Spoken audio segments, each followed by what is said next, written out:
Louis Vuitton, right? So LVMH. As I mentioned before, we know what they do: luxury designer goods, things like that. People love, the purses, the outfits, the this and that. This is the place you want to go to. People are going to go ahead and spend their money to show the world fashion statements, how much bread they got, whatever the case may be, right? You're not gonna. I haven't seen a Louis Vuitton store closed down. You go into the mall, people like walk around with the iconic Louis bag. I went to Apple to try to get my phone fixed a couple weeks ago. You've got the little Louis bag sit on the little table where they make you go sit out for your appointment.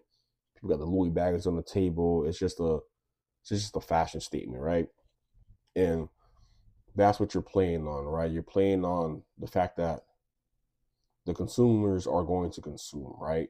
And that could be the wealthy, that could be the person that's struggling to pay their bills, whatever the case may be.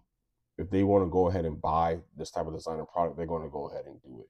So that's what you're betting on.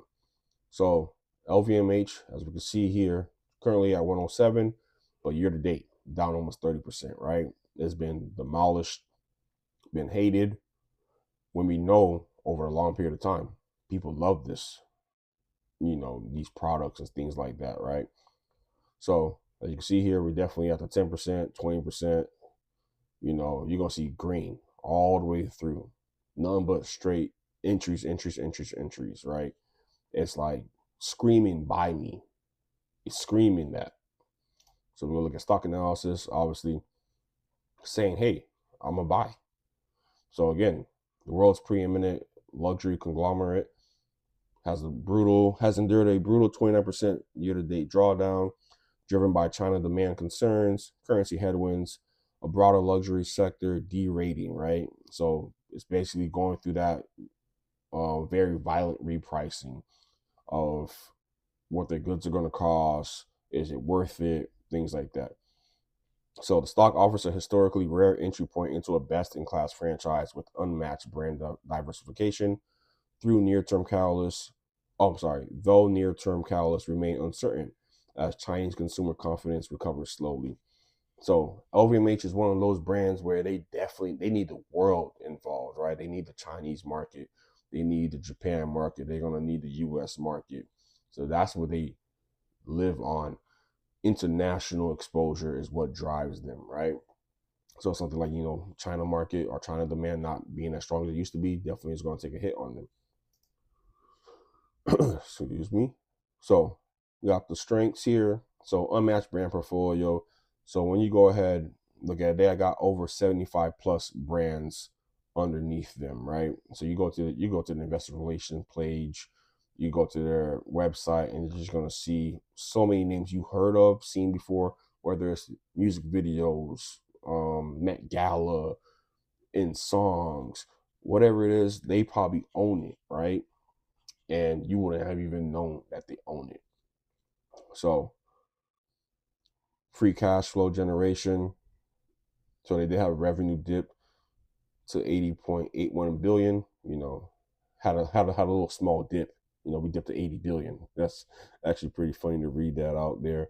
But they still generated $11.7 billion in free cash flow, right? So free cash flow is that opportunity. It's free money. It's like I can do whatever I want to. It can go into R&D.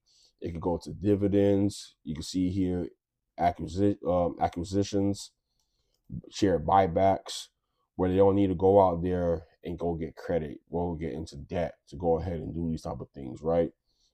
Obviously, we got the diversified revenue engine. It goes over here, lists out some of the brands that we know and love, right? So you got Hennessy, Dom Perignon, we got Sephora, we got Louis Vuitton, Christian Dior, Celine. So all these type of brands, like I said, heard of and love, right? And then liquidity, right? With $13.52 billion in total cash and a current ratio of 1.58, good liquidity, right? So that current ratio kind of is, I want to say, it's like that working capital, right? It's the current assets versus current liabilities, and they have enough to cover everything and also, be good if anything was to happen, right? They had a healthy ratio in terms of that. Then you got the weaknesses, declining revenue as mentioned over there, did take a little dip. And then let's see, leverage profile warrants monitoring. So let's talk about his debt to equity ratio. It's not alarming, but the refinancing costs on this debt load could pressure margins. Okay, so when it comes to refinancing, that's another thing too. When looking at the debt, when do they come due, and also what fees or rates they're going to be paying when it comes to refinancing said debt. And then here, quickly read over that. And then you got the headwinds. Obviously, you got Cognate and Spirits demand. Yeah, so this is kind of diving into the drinking, right? Alcohol. Me, I'm in my 30s, so you've probably seen it too a lot. But the younger generation, they're not drinking as much as they used to, right? It's kind of like same thing with smoking, right? Smoking kind of got thrown out the window. People don't smoke. But you go back into the 80s, 90s, everyone was smoking cigarettes in the 70s, all that stuff. Same thing with drinking. Drinking is nowhere near at a height as it used to be. And the fact that, they do have some exposure to wine and spirits, it could be like, oh, people aren't drinking that much. But the thing is, like I said, they have 75 plus names, right? I'm pretty sure wines and spirit isn't going to, bring them down, right? But it is just something to be aware about and cognizant of. So opportunities. Got the China recovery, right? Definitely a multi-year catalyst. But again, eventually they're going to come back into the market. Eventually they're going to, reclaim some share, things like that. You got Middle East and India. And when you look at, like I said, I personally don't really care for international investments, but you still have to be aware as an investor what's going on out there, right? So we got emerging markets. So that's your India, that's Brazil, South America, those type of companies. You got Africa, right, as a whole continent. Those type of situations, right? You want to look at those are emerging markets. These are customers and potential markets that haven't been tapped into yet, or they're slowly being entered and they haven't even matured yet, right? You could look at China as a matured market. You could look at the US as a matured market. Even Canada, Mexico, kind of more so matured markets. But you got other markets out here that are still growing, that are also, they're going to be growing also in wealth, growing in also money, right? In terms of having dollars to spend, things like that, technology, all that type of stuff. And that's going to flow to these other companies. The companies that are winning, that are at the top already, they're going to just get more share when those those countries and continents come online while they have more, right? So again, Sephora, we know them for makeup, things like that. That's another big arm for them right there. We know the makeup industry is huge. And then continued merger and acquisitions optionality. So again, he highlights that $11.7 billion in annual free cash flow. Basically, they could do what they want, right? They go out there, spend it. Go ahead, drop bread on something, buy it, add it to the portfolio. Why not, right? They have the money to do it. So we got the threats. So macro-driven luxury demand softens. It's not a short-term blip. So it's just highlighting again that revenue decline, that 4.7 revenue decline, basically slow down in Chinese consumption, U.S. consumer spending fatigue, which I don't know. Sorry, as a country, we love spending money. I feel like that it says not short-term blip, which I can agree, could be extended, right? But it's just a blip still overall. When people are feeling confident, people are feeling good about their accounts, they got money in their hand, they're gonna go and spend it. That's just what we do as a people, right? So again, highlights tariffs, trade policy. As we know, 47 goes up there, always says something that's going to shake the market. It's focused, messing up global economy. People are freaking out. So it's that as a threat, right? You don't know what to expect, what's going to happen, and also the long-term effects of it, right? How long it's going to be until things play out, work out, X, Y, and Z. And then saying consumer pullback threatens the fashion and leather segments volume base. So that's just another thing too about the consumer being, squeezed, right? So inflation, rising cost of living, cautious consumer behavior and sorry, cautious consumer behavior globally risks shrinking this buyer pool, which we all know that's just part of it, right? And then eventually gonna bounce back up. It just cycles, right? And then we have counterfeiting. People have been having fake Louis, fake this and that forever. Counterfeiting has always been a situation for these luxury brands. There's not going to be enough counterfeiting in the world to knock this out. And also the ego people have with the whole, you got fake Louis on, you got fake this on. Like, it's not, that counterfeiting market is not going to ever get to the point where it's going to knock off the real thing, right? And then this could be a threat, though, the luxury resale market, right? That I could see that, right? People are okay, they're going to buy used Louis Vuitton, buy used whatever it is, right? Still the brand, Ferragamo, all that stuff. People will buy used. I can understand that. But still, the ego, someone's not going to have enough ego. Some of the big egos, they're not going to buy used. They're not going to want to do that. They're not going to want to go ahead and say, I got my girl a used Louis Vuitton bag. No, they're going to go spend the $30,000 on the alligator skin that was sitting at the glass. Like, that's what they're going to go do.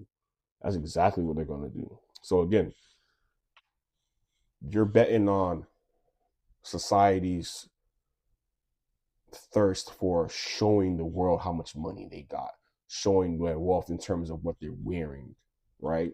That's what you're betting on for this when I look at LVMH, right? So let's go ahead and see if they see anything down here. Yeah, so opening line says it. LVMH is the closest thing to a forever business in consumer goods, right? 75 plus irreplaceable brands.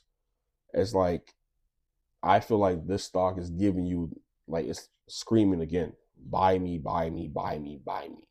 And again, that PE ratio, this is cheaper than the market. If you're looking at comparing to the S&P 500, 18.3 on the PE. That's a great deal. And again, generational buying situation where it's hitting all those moving averages. As we're going to hop on the chart for it, you're going to see what we're talking about. So I feel like this LVMH is definitely an opportunity, right? So let's go ahead, look at it real quick. Obviously, as you've seen before in the past charting videos, I've been trying to make it be consistent with the gold/yellow gaps here. We have a ton of gaps coming up here. These are the most gaps I've seen in a minute on a chart. So as you can see here, these are all opportunities and situations where, again, it's going to enter, and one of three things is going to happen. It's going to enter, fall down, enter, consolidate, enter, push pass. So that's what we're looking for. Again, we've been range bound down here for a while. We're currently under all moving averages. Back here, we're oversold, but again, you can stay oversold for a minute, and then we can just consolidate, right? RSI did climb back up, but it's not an indicator of anything that's happening. It's just we've been consolidating. Again, this is sessions and sessions and sessions of screaming buy me. And I know everything else is running. Why would you go buy something that's down 30%? It depends on what it is that is down 30%. Again, that's what we have to focus on. So look at the weekly over here. Same in the weekly. See the consolidation. Got here. It's the same exact story underneath all moving averages on the weekly chart. And then all it needs to do is like gain some momentum, start climbing back up, breaking past through these gaps that we see on the daily chart, and then all-time highs, you know. And let's see what the last time all-time high was for this. This was at $200.76. And this was back in summer of 2023, right? So definitely has been in a 3-year drawdown, right? And yeah, we wanted to climb back up here, right? But again, when you look at, because again, this is over the course of 5 years, this is an opportunity, right? It fell here before, seen it run up, failed to maintain, fell back down here again, right? And we're again almost at 101, right? We're at 106 right now. That was an opportunity too back then. Ran it up, whether you want to hold it for a trade, but again, for a long term, you're looking forward to get back up here, right? You're looking forward to this is basically doubling your money. This is 100% gain built in here just for it to get back to a $200 share price. I think that's worth the risk. Again, it's not something where you go ahead and be like, oh, I'm going to go dump all my money into this. This is the one that's going to make it for me. No. Again, we're betting on the consumer, being who they always been. Someone that loves to spend money. That's what we're betting on when it comes to this name.